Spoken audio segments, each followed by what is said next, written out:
একবার গৌতম বুদ্ধের কাছে এক ব্যক্তি আসে। ব্যক্তিটি ছিল ক্ষত্রিয় এবং তিনি অনেক জ্ঞানী ছিলেন। বড় বড় বিদ্বানও তার জ্ঞানের কাছে হার মেনে নিতেন।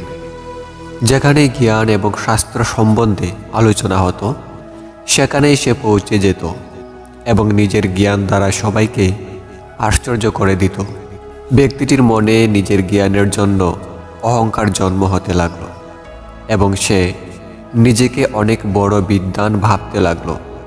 সে ভাবত সে অনেক বড় জ্ঞানী আর বাকি সবাই তার জ্ঞানের তুলনায় কিছুই নয়। যখন ব্যক্তিটি গৌতম বুদ্ধের বিষয়ে জানতে পারল যে উনি জ্ঞান প্রাপ্তি করেছেন, তখন সে নিজের জ্ঞানকে শ্রেষ্ঠ প্রমাণ করার জন্য সুযোগ পেল। সে ভাবল বুদ্ধের কাছে গিয়ে তার সঙ্গে শাস্ত্র আলোচনা করে বুদ্ধের জ্ঞানকে মিথ্যা প্রমাণ করবে। তাতে তার সুনাম এবং খ্যাতি বৃদ্ধি হবে। যখন সে গৌতম বুদ্ধের সঙ্গে দেখা করার জন্য যাচ্ছিল, তখন সে জানতে পারল যে বুদ্ধ ঈশ্বর সম্বন্ধে আলোচনা করেন না। তখন সে ভাবল বুদ্ধকে সে ঈশ্বর সম্বন্ধেই প্রশ্ন করবে। ব্যক্তিটি গৌতম বুদ্ধের আশ্রমে গিয়ে পৌঁছল।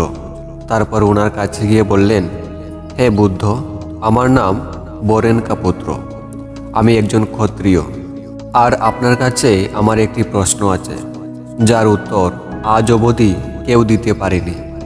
আমি শুনেছি আপনি পরম সত্যকে প্রাপ্ত হয়েছেন। আপনি কি আমার প্রশ্নের উত্তর দিতে পারবেন? আমি জানতে চাই যে ঈশ্বর আছে নাকি নেই। গৌতম বুদ্ধ মুচকি হেসে বললেন, তুমি কি সত্যিই ঈশ্বরের সম্বন্ধে জানতে চাও নাকি নিজের জ্ঞানের প্রদর্শন করতে এসেছ? তা শুনে ব্যক্তিটি বলল, হে বুদ্ধ, আপনি কি আমার প্রশ্নের উত্তর দিবেন না? বুদ্ধ বললেন, আমি তোমার সকল প্রশ্নের উত্তর দেব, কিন্তু তার জন্য তুমি কি কোনো কিছু বাজি রাখতে রাজি আছো? কারণ এই ধরনের প্রশ্নের উত্তর অতি সহজে পাওয়া যায় না। ব্যক্তিটি মনে মনে চিন্তা করল, বুদ্ধ আমার কাছে আর কি চাইবে? বেশি হলে ধন সম্পত্তি, না হয় আমার প্রাণ চাইবেন, তা আমি দিতে প্রস্তুত। তারপর ব্যক্তিটি গৌতম বুদ্ধকে বললেন, ঠিক আছে, আপনি যা বলবেন তা দিতে আমি রাজি। আমার পুরো সম্পত্তি অথবা যদি আমার প্রাণও নিতে চান তাও আমি দিয়ে দেব। গৌতম বুদ্ধ মুচকি হেসে বললেন, আমার এসব কিছুর কোনো প্রয়োজন নেই। ব্যক্তিটি বলল, তাহলে কি দেব? বুদ্ধ বললেন, 2 বছর তোমাকে আমার সঙ্গে থাকতে হবে এবং মৌন থাকতে হবে। যদি তুমি তা করতে সক্ষম হও তবে আমি তোমার সকল প্রশ্নের উত্তর দিয়ে দেব। ব্যক্তিটি মনে মনে ভাবল, বুদ্ধ আমার কাছে এটা কি চাইল? আমি 2 বছর নিজের জ্ঞানের প্রদর্শন করতে পারবো না। এর চেয়ে যদি আমার প্রাণ দাবি করতেন তবুও আমি খুশি খুশি দিয়ে দিতাম। কিন্তু আমি তো বুদ্ধকে কথা দিয়েছি যে উনি যা চাইবেন আমি তা দিতে প্রস্তুত। এজন্য আমি এখন তা অস্বীকারও করতে পারবো না।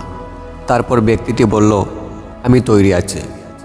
বুদ্ধ বললেন, আজ তুমি বিশ্রাম নাও, আগামীকাল থেকে তুমি মৌন ধারণ করা আরম্ভ করো। ব্যক্তিটি সারা রাত ঘুমাতে পারেনি। সে ভাবতে লাগলো, আমি কোথায় ফেসে গেলাম? নিজের পথেই ভালোভাবে চলছিলাম, এখানে তো আমার বাজি আমারই উপর এসে পড়ল। তারপর পরের দিন ব্যক্তিটি মৌন ধারণ করা শুরু করে দিল। সে প্রথম দিন তো কোনো মতে কাটিয়ে দিল, কিন্তু দ্বিতীয় দিন সে অশান্ত হয়ে উঠল। তার জন্য একটি দিন অতিবাহিত করা অত্যন্ত মুশকিল হয়ে যাচ্ছিল। এভাবে 4 মাস কেটে গেল। বুদ্ধ শিষ্যদেরকে প্রশ্ন করছেন দেখে তার জবাব দেওয়ার জন্য সে অত্যন্ত বেকুল হয়ে উঠত। এই 4 মাসে তার মধ্যে অনেক পরিবর্তন চলে এলো।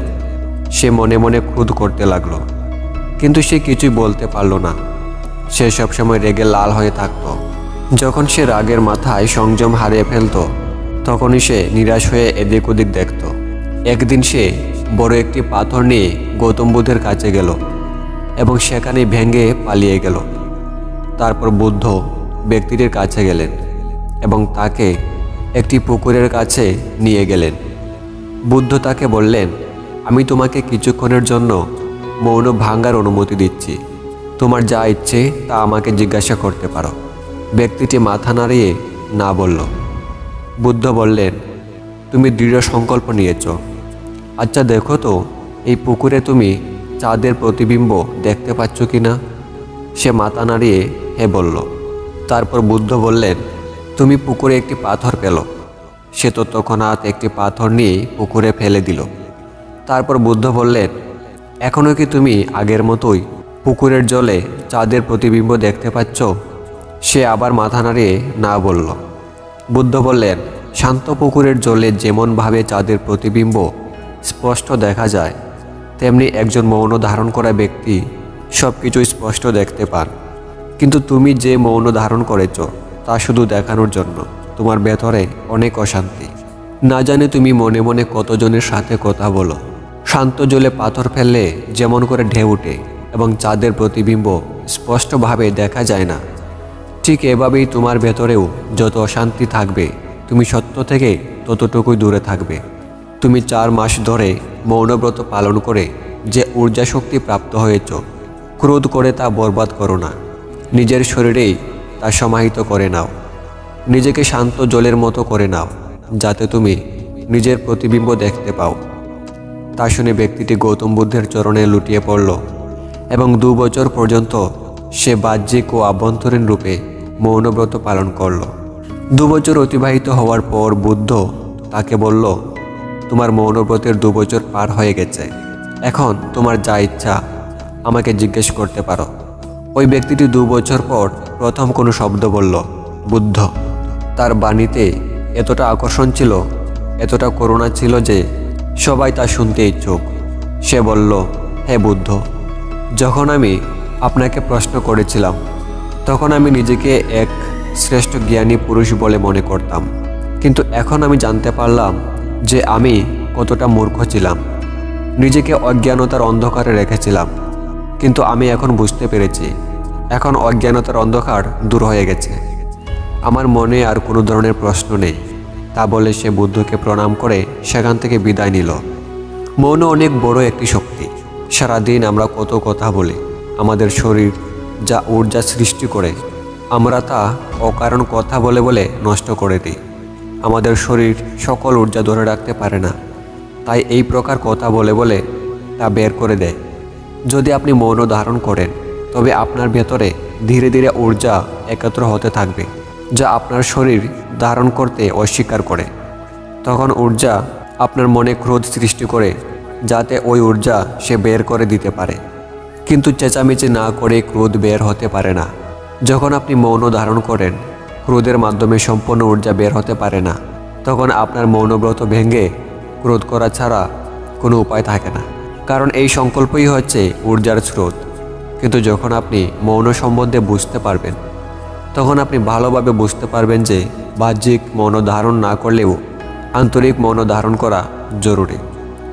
তা আপনাকে ভেতর থেকে মৌন রাখে। তখন আপনি বাহির থেকে আপনা থেকে মৌন হয়ে যাবেন। সেই সময় আপনি আপনার ঊর্জা শক্তিও দেখতে পাবেন, যে কি প্রকারে সেই ঊর্জা বাইরে বের হতে চায়। আর যে ক্রোধ দেখতে পায় সে কখনো ক্রোধ করতে পারে না, কারণ ক্রোধ বুঝে শুনে করা যায় না। চীনে লাবসু নামে এক ব্যক্তি ছিলেন। বড় বড় জ্ঞানীরাও তার কাছে জ্ঞান প্রাপ্ত করার জন্য আসত। একদিন এক জ্ঞানী ওনার আশ্রমে জ্ঞান প্রাপ্ত করার জন্য আসলেন এবং বললেন, আমি অনেক ব্যস্ত থাকার কারণে সৎসঙ্গে পর্যন্ত যেতে পারি না। আপনি কি আমার মতো ব্যস্ত মানুষকে কিছু এই ধরনের শব্দ একটি বাক্যে বলতে পারবেন, যা শুনে আমি ধর্মের সারমর্ম বুঝতে পারবো? তখন লাবসু বলল, হ্যাঁ অবশ্যই, আমি আপনাকে এই ধরনের শব্দ বলতে পারবো। তখন সে বলল, তাহলে দয়া করে বলুন কি সেই শব্দ? লাবসু বলল, মৌন। ব্যক্তিটি বলল, মৌন কোন দিকে নিয়ে যায়? লাবসু বলল, ধ্যানের দিকে। আর ধ্যান কোন দিকে নিয়ে যায়? লাবসু বলল, মৌনের দিকে।